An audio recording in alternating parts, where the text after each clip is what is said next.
بعد از پایان بازی منچستر سیتی و رئال مادرید خبری در فضای مجازی منتشر شد که هممون رو شوکه کرد. درگیری لفظی کوین دی بروینه با گواردیولا سرمربی تیم منچستر سیتی.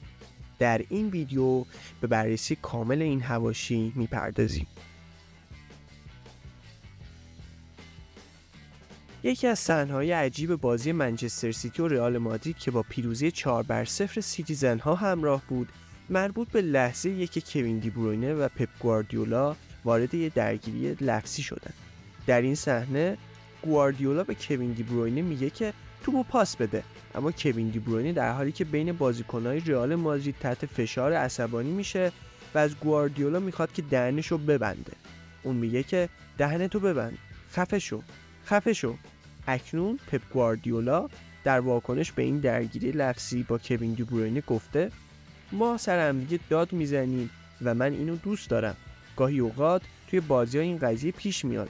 من این انرژی رو دوست دارم. این برای اولین بار نیست که اتفاق میفته. شما نمیبینید که ما چگونه بارها و بارها سر همدیگه در تمرینات داد میزنیم و این همون چیزیه که ما به اون نیاز داریم.